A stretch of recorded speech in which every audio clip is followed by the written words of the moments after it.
Mga karos, magandang araw po muli. Ito, welcome back po muli dito sa aming channel ngayon, September 6, araw po ng Sabado. So mamaya magpe-payroll din tayo.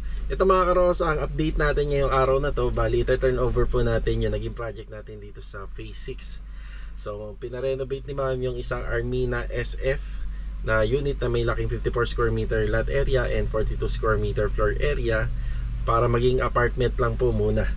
So kapag babalik na po siya rito sa Pilipinas at gusto niya na pagtirahan, so ipaparenovate niya na lang po uli sa amin. So check nga po natin ngayon mga karaos kung ano magiging reaksyon ng mga kamag-anak po ni ma'am, dahil wala po si ma'am dito sa ibang bansa. Turn over natin yung unit sa mga kamag-anak. Pero magkakaroon din po tayo ng konting spare ng susi, mga duplicate, kasi tayo po yung handle ng maintenance at saka yung uupa. So ito mga karaos, project update na rin tayo sa mga iba pang mga ongoing project natin ngayon. So samahan niyo po muli kami ngayong araw na to. Enjoy watching po. Let's go. Tara. Ayun mga karos, medyo nabasa si Mulong dito sa loob. Kaya habang nagbablog po tayo ng intro, binuksan ko ng konti yung bintana para hindi kulob yung boses natin. Siya nga pala mga karos, ito yung sitwasyon ng ating weather. Bali time check mga karos, sa ano na po, mag 12:35. Pabalik na rin po yung tropa sa kanilang mga ongoing project deployment. Kaso nga lang, ito, na ulan na tanbon. So pupunta tayo ng Phase 6 ngayon. Hinihintay po tayo ng mga kamag-anak ni client owner doon. Bali na kay Kuya Dindo po yung susi kasi may mga final retouching kami. So sasabay na po kami sa turnover. Total naman magkakaroon naman kami ng spare ng susi. Ayan si Mulong. Si Mulong. Ayan, naalala ko na, may nag-comment ka po pala. Tama po kayo, parang Korean ano po yung napanood ko, na Mulong po ang pangalan. So ayan si Mulong. Ayan mga karos, si Kuya Dindo yun Medyo inagahan na namin kasi sila client nauna na po dun sa unit. Nagpatila lang kasi kami ng ulan. Ayan, mula ng malakas kanina after break time. Opya. Siya nga pala mga karos, itong araw na to, September 6, araw ng Sabado, kaninang umaga ginawa ko yung final shoot niya.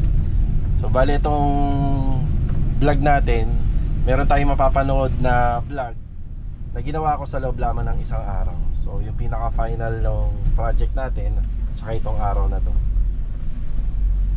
Siya nga pala, araw ngayon ng Lunes. Ngayong araw ng Lunes na pinapanood nyo tong vlog, ginawa ko tong video na to ay araw po ng Sabado. Yan, diretso na tayo sa Phase 6. Sana yun lang yung ulan, ang lakas ng ulan kanina, para makapag-update pa po ako sa ibang mga project natin. Okay, dito na po tayo. Magandang araw nga rin po pala sa client owner namin, sila Ma'am Ignacio family. Okay.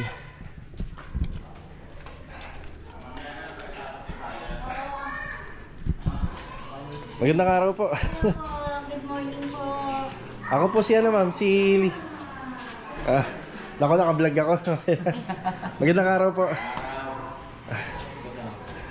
Nagkataon po ma'am na ngayon namin ginagawa yung final retouching. Oo. Pero magandang araw po. Pero konti na lang naman po to. Konti na lang. Ito yung bahay. Marami pala kayo. Oo, apat kasi yung kakapatid. Saan po kayo didiretso pagkatapos nito? Hindi ko lang po alam po. Nanggaling na po kayo ng simbahan? Hindi, ano po, yung pari po yung pinapunta po dito eh. Ngayong araw po ba yun? Ngayong araw pala yung Kuya Dindo. Ano nila? Blessing dito. Magpapa-blessing sila rito. Ngayong araw pala. Sa bagay, halos sa... Ito na lang naman halos sa... Magandang araw po. Magandang araw po. Ay, salamat to. Actually, itong renovation na to, hindi naman masyadong general. Kasi yung inabot natin sa taas, yun na po yun. Yun na po yun. Ang mga ginawa talaga rito, itong bahagi na to. Tsaka to sa labas. May idea na po ba kayo kung anong balak ni ma'am dito? Wala po kayong idea? Nasabi naman namin sa vlog papaupahan niya po to.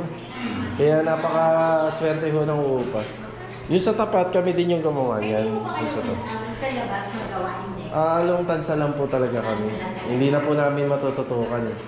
Kasi ang ongoing project namin sa loob ng isang buwan, 7 hanggang 9. Opo. Yung taas, yan lang yung mga pinagalaw. More on pang apartment lang talaga. Hindi na masyadong binonggahan. Dito siya panalo. Panalo po si client din. Yan ang ano. Ayan po yata siya. Ma'am. Ayun. Tapos yung toilet and bathroom. Tapos sa 3 bedroom sa taas. Ito yung stair pinag-alagyan. Ay hindi siya, yan na talaga yan. Medyo konti, matarik siya kasi sa design ng bahay. Ganun po talaga. Tapos balang araw itong sa taas, pwede natin yan i-second floor. Pagka pwede na.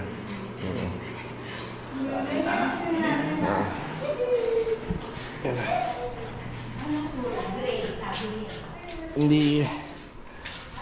Hindi ako masyadong prepared, kuya. Ang alam ko kasi turnover lang, yung pala diretso pa blessing na. Hindi na tayo makabala sir sa kanila. Saan ka na ba? Ito na lang naman eh. Yan na, halos tapos na tayo eh. Hindi na ako nakalis kanina. Gawa yung lobat yung ano ko eh, bike ko eh.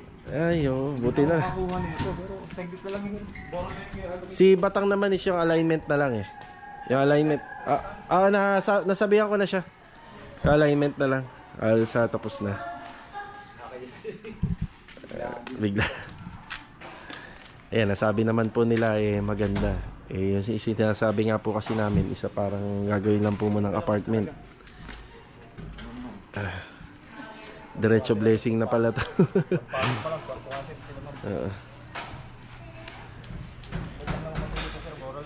Oo.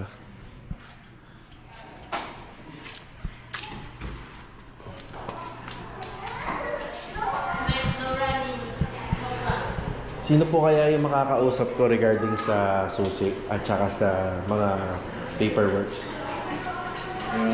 Yung isang kapatid niya na naman. Sige po. Wala lang.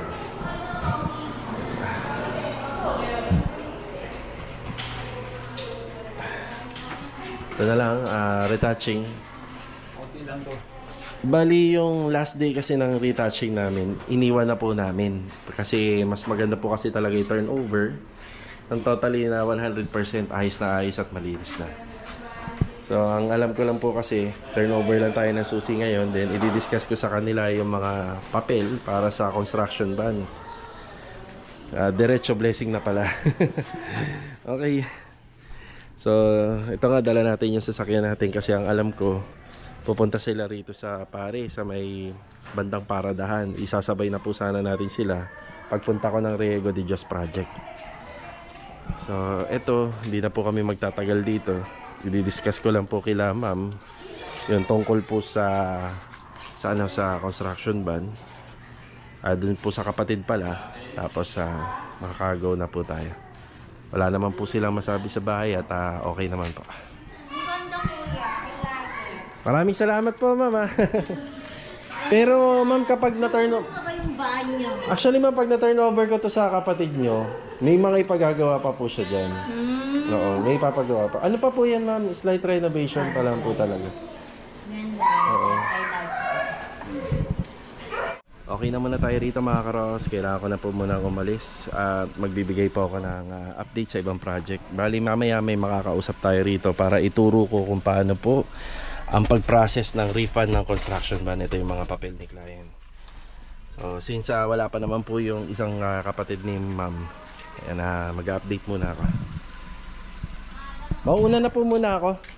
Wala naman lalabas sa inyo. Sasabay ko sana. Okay naman. Kuya mamay. Sige. Sige pa. Sige. Okay. Si Master Batang pupunta po dyan. Hindi ko na po siya mahihintay pero papunta na rin. Alignment na lang naman ng mga pinto yun. Yan, ganyan po talaga sa lahat ng mga nagiging project. May mga final retouch, inspection bago natin tuluyan i-turn over kay client. Yan. Yan. Tara.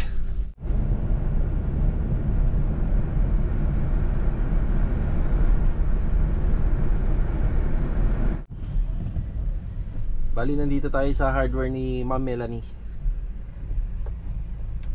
Yan, bali magbibigay tayo ng update sa Riego de Dios project. Pero bago tayo pumunta ron, bibili muna tayo ng polytop, clear glass lacquer at saka lacquer primer surfacer.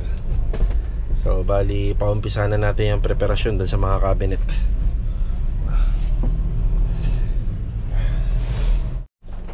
Okay mga karos, hindi huminto yung ulan.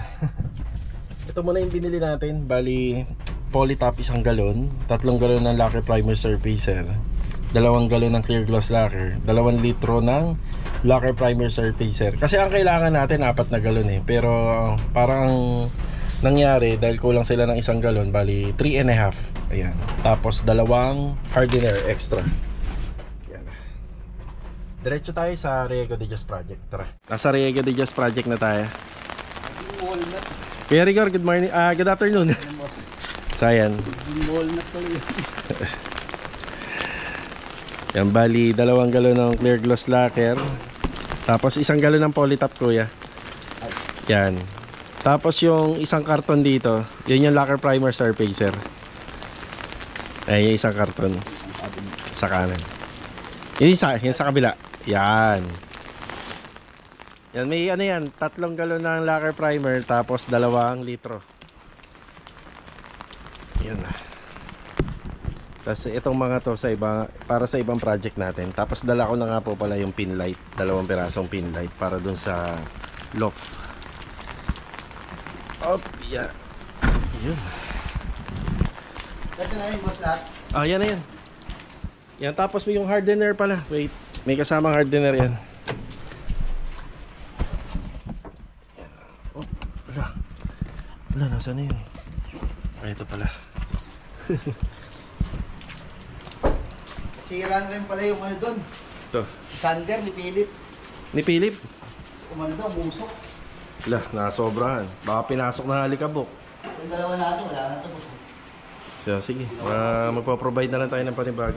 Ginawa ko ng lahat, wala eh. Ayaw eh. Sige, sige, sige. Louie, good afternoon, Louie. Itong 2 pin light. Dito ko lang muna. Para sa loft bed. Yan.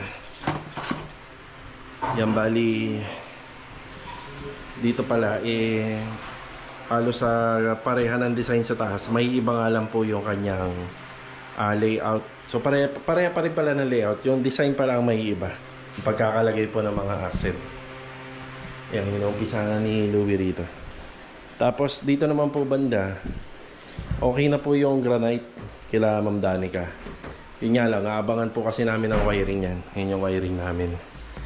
So abangan pa po namin yan kasi may ano pa kami rito, parang bar counter yan. Tapos yung pinaka parang header niya pa. Tapos yung magiging saksakan pa ng ating mga oven, yung microwave, yan may abang po yan. Pati yung ilaw. Yan, may abang po na ilaw yan dito. Dito naman sa taas, tapos na yung pinaka TNB. Tapos pinaligtas ko ulit kay Louie yung sa flooring. Ayan yung flooring. Yan, agusan ulit natin ng tubig para masigurado. Ayan. Tapos ito na yung sa toilet and bathroom. Sa tiles.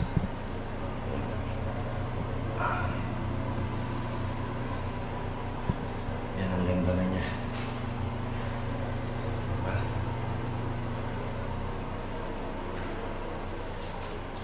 Tapos itong bahagi ng part na to, yan, nilalagyan po talaga namin ng tiles yan. Tapos i-continue pa yung plastering yan para mapantay po namin yung eskwala niya. Para pag pinasukatan na natin sa swing door, yan, halos 0-0 yung dating. Tapos na. Isamba, ayos na din.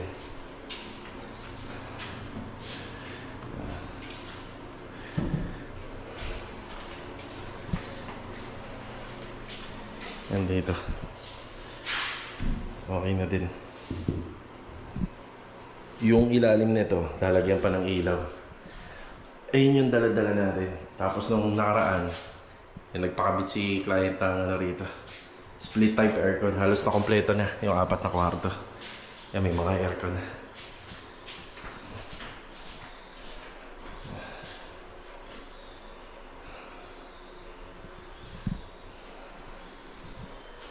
Okay.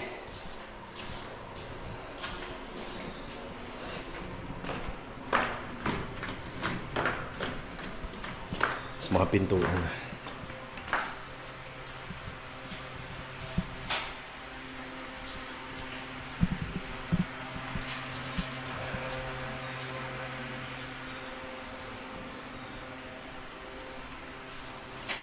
Bali, nakalimutan natin yung yung lacquer thinner.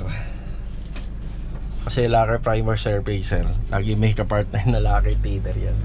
Pero hindi pa naman totally magagamit kasi marami pang ginagawa sa baba. Para sa preparasyon yun, para dun bukas. Para sa preparasyon yun, para dun sa mga cabinet na pwede nang lagyan ng primer. Siguro sa Monday na. Ayan, papunta na tayo ng phase 3. Ibibigay tayo ng update doon. Let's go.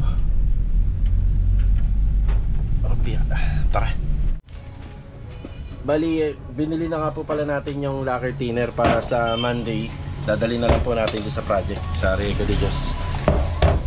Yan, lacquer thinner Boysen. Tara. Okay, nandito tayo sa phase 3. Kaya po, afternoon po, kaya po. Okay, Bilog. Afternoon. Ang pinagpapatuloy nila rito yung partition natin. Ito, room partition. Yan, tinatapos na po yung pinaka nito. Drywall.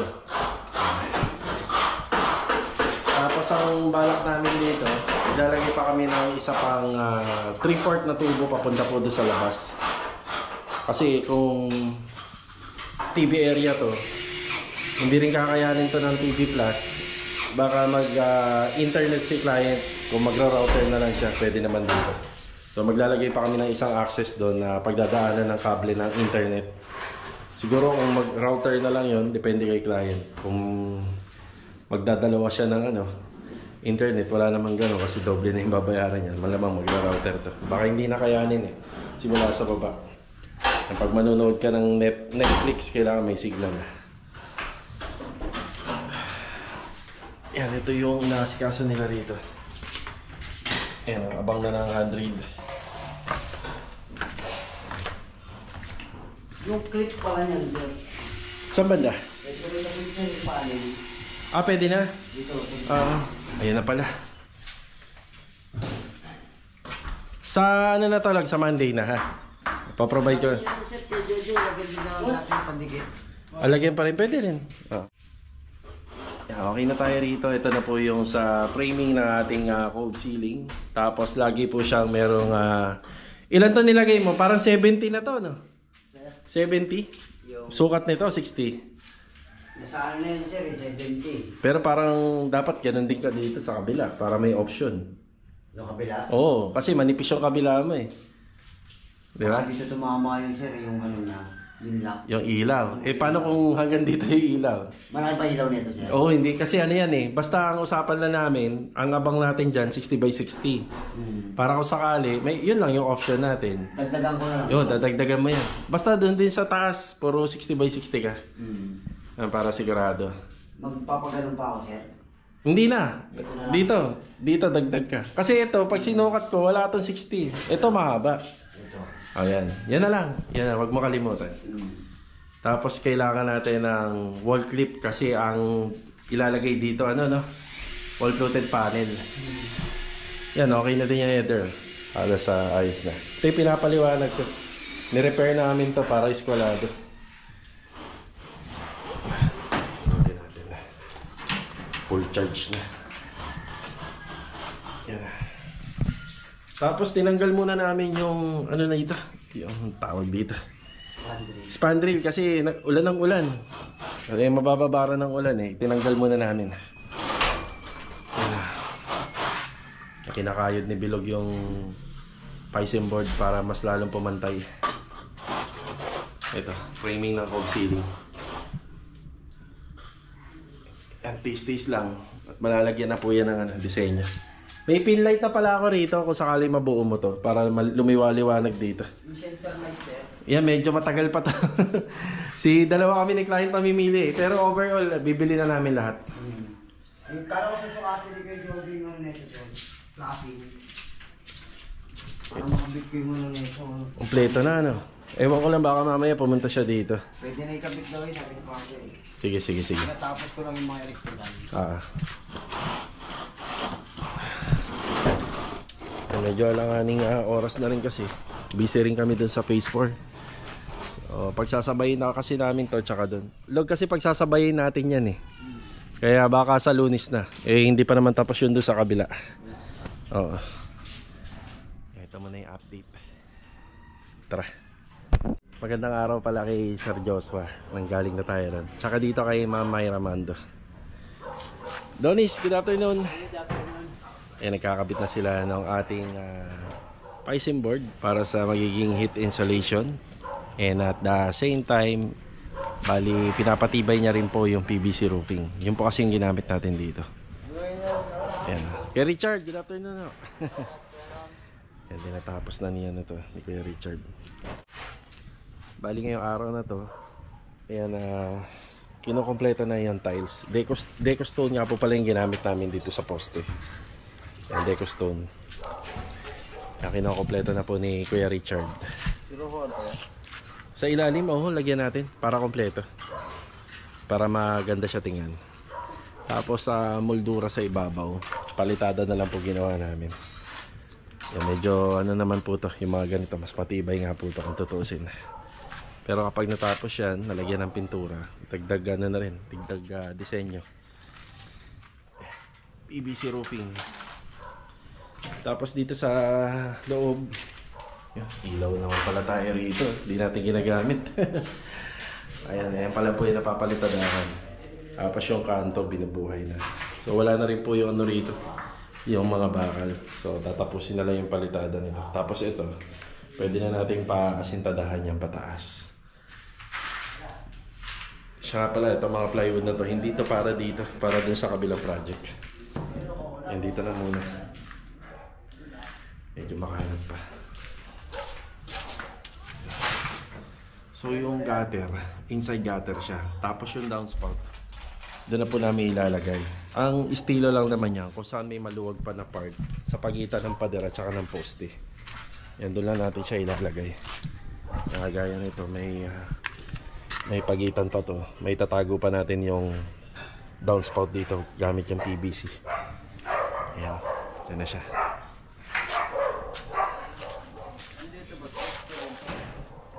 Ayos na tayo rito. So, bigay ulit tayo ng update dito sa Lunes. Ang pinagagawa lang naman sa atin ni client dito is yung front and back extension. Pero sa contract at saka sa trabaho, mas matrabaho tong harapan compare dun sa likod. Yan, dito tayo sa phase 4. Bali, uwian na nga po pala. Ay, si Master Jojo. Good afternoon. Wow, parang araw-araw ano. Parang may bakho tayo rito. Rusty. Yan. Si Epoy. Poy. Saka kay Marvin. Sana ano. Ay, may salamin no. Baka masasayang. Kuya, sa'yo mo ba to? Salamin sa mata. Ito na bakal yun. Dito okay na. Sige. Sana hakutin ng regular nating kausap. Kasi malaking kaluwagan kapag natanggal po lahat yan. Bali wala po kaming paglalagyan ng buhangin. Ang inaasahan lang sana namin ito, kaso nga lang parang pa-turnover na tong unit na to. Ito naman, tatanggalin naman namin to. Ayun na yung ating parilya, mga bakal, yan, kompleto na. Yung para sa poste sa harapan, parilya. Tapos yung para sa mga back extension, nandito na rin. Yan, parilya natin. Ito nandito na. Wow, sobrang maputik. Yan. Yan. Yung konti pa rito papunta rin. Yan, doble hirap. Kung normal lang na lupa, okay lang. Medyo doble hirap yun. Kasama na po talaga sa renovation to. Yeah, at least pag nakasa naman po natin to at mabuusan natin yung biga, tapos yung mga poste halos luluwag na. So sa una lang naman yan talaga mahirap. So umpisa lang. Yeah, may tubig na kami rito. Naka-padlock pala to ng mga unang araw. Yan, pina-unlock na po ni client. Ayan, ayos na. Importante sa amin yan, lalo-lalo na kapag maputik. Yan, para laging nalilinisan yung pala.